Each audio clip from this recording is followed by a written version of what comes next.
7 वर्षापूर्वी आपण सह्याद्री देवराईनं मध्ये मालवणला देवराई केली. त्याचं अतिशय चांगलं यशोगाथा आहे, जाऊन तुम्ही बघू शकता.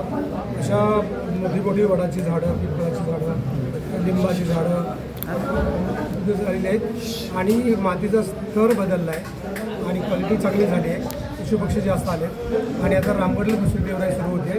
त्याचे आज उद्घाटन झालं. गणपतराव जगताप यांच्या 75व्या वाढदिवसानिमित्त 75 झाडं लावून तिथे 10,000 झाडं लावण्याचा विचार आहे. अशी पूर्ण तयारी झाली. यापूर्वी तुम्ही जी देवराई केली होती तिथे आगीचे अनेक वेळा प्रकार घडले होते. त्या अनुषंगाने आता सुरुवातीलाच काही उपाययोजना करणार आहात? आगीच्या बाजूला उपाययोजना काहीच नाही. त्या काळात कोण कुठं एवढा आपला कंट्रोल राहू शकत नाही. पण अवेअरनेस लोकांच्या जास्तीत जास्त आणायचा आणि उपचार कसे लवकर होतील ते बघायचं आणि जरा वाईट अनुभव येत राहतात. त्यातूनच सावरत पुढे जावं लागतं.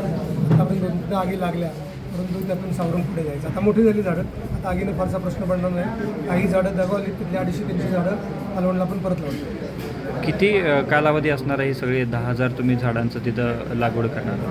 असं यावर्षीच लावण्याचा विचार आहे पूर्ण. पण किती शक्य होतं आहे, कसं होतं आहे, किती अडचणी येत आहे, पण मला असं वाटतं 5,000 तरी पूर्ण होतील. आहे काय क्वेश्चन?